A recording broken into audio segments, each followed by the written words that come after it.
La cérémonie de lancement officiel des activités d'études sectorielles et de formation des animateurs des comités de branches professionnelles, des membres de commissions professionnelles permanentes consultatives s'est tenue ce mardi 1er août 2023 dans un hôtel de la place en présence du ministre Ngesson Kofi. Cette cérémonie très importante était le cadre d'un dialogue entre le secteur privé et le ministère de l'enseignement technique, de la formation professionnelle et de l'apprentissage. Il était question de lancer un travail d'opérationnalisation des branches professionnelles à l'effet de développer la relation formation-emploi et travailler sur son adéquation. L'idée, c'est de donner des outils à ces 13 branches du secteur productif concerné d'exprimer leurs besoins qui seront traduits en formation et en curricula afin de résoudre la question de l'inadéquation formation-emploi. Le ministre Ngesson Kofi, tout en signifiant que ces travaux entrent dans le cadre de l'école de la deuxième chance et de l'Académie des talents, a souligné en quelques mots le bien fondé de ces assises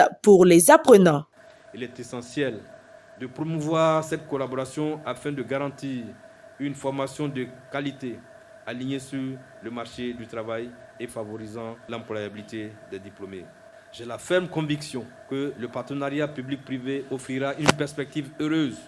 aux jeunes qui intègrent le système de l'enseignement technique et de la formation professionnelle et un espoir aux jeunes diplômés sans emploi, aux déscolarisés et aux non scolarisés soucieux de travailler. Le ministère de l'enseignement technique, de la formation professionnelle et de l'apprentissage, à son niveau, produira des outils pour mieux qualifier les apprenants des différents centres de formation professionnelle et les différents établissements professionnels pour mettre à disposition des entreprises des ressources humaines qualifiées et pertinentes pour le développement de leurs compétences.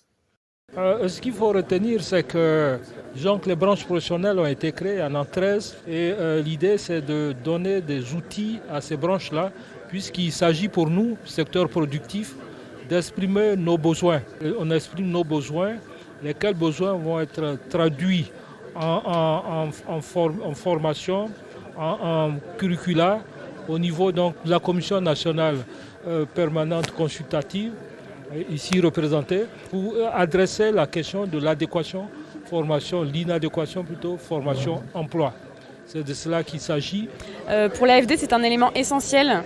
puisque l'adéquation entre la formation et les besoins du secteur privé sont au cœur des politiques de formation professionnelle. Nous avons donc contribué et accompagné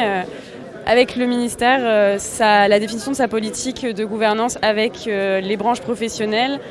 notamment avec la création de 13 branches professionnelles. Et donc l'idée, c'est donc de faire en sorte que ces entreprises qui sont concernées par ces branches professionnelles